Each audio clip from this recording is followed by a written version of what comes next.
parmi ce peuple élu, des élus, encore plus élus que les autres, les Kohanim.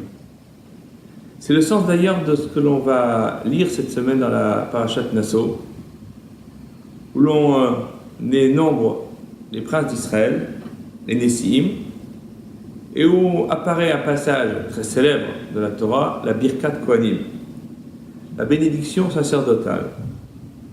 En quoi consiste-t-elle?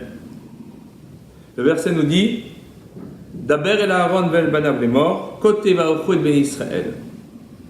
Dieu dit à Moshe Rabbeinu, à Moïse, parle à Aaron et à ses fils, et voilà ce qu'ils diront lorsque vous bénirez les enfants d'Israël.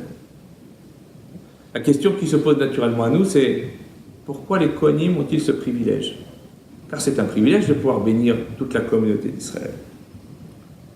Et pour éclairer cette problématique, nos maîtres rapportent un passage du Talmud, de la Gemara dans Sota, en 38b, où il est dit la chose suivante. Amar Rabbi Yoshua ben Levi enseigne En notnin kos shel bracha levarech ela letovarim.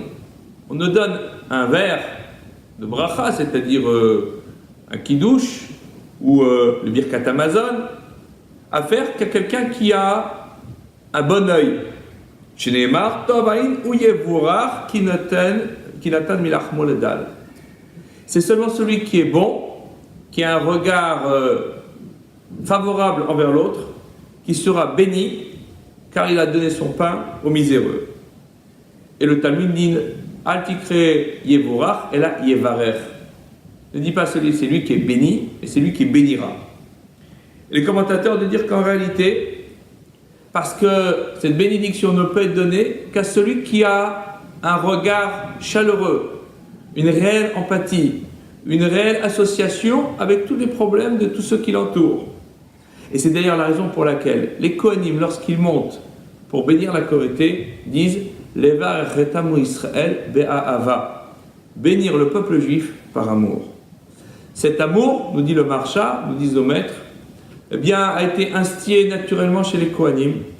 Et c'est ce qui fait que lorsque Dieu leur demande de bénir la communauté, il est assuré que cette bénédiction sera faite sans restriction, sans ambiguïté, sans aucune autre envie que celle d'aimer son prochain et de faire en sorte qu'il puisse réussir dans tous les domaines de son existence. C'est en cela que la bénédiction des Kohanim est un privilège qu'il aurait accordé parce que l'on considère qu'en tant que descendant de Aaron à Cohen, qui était Ohev Shalom, Verodev Shalom, aimant la paix et recherchant la paix, Ohev et Taberiot, ou Mekarevan la Torah, condition sine qua non, nous disent nos maîtres, au fait qu'il aimait toutes les créatures et que par cet amour qui rayonnait de sa personne, qui émanait de sa personnalité, eh bien il était capable de les ramener à la Torah, car en fait c'est bien là le but de toute cette affaire, bénir la communauté pour que par cette bénédiction, elles se sentent en phase, en union les uns avec les autres, comme chacun étant les maillons d'une chaîne, et que grâce à cela, la bénédiction puisse rejaillir sur toute la communauté. Amen. Keni Ratza.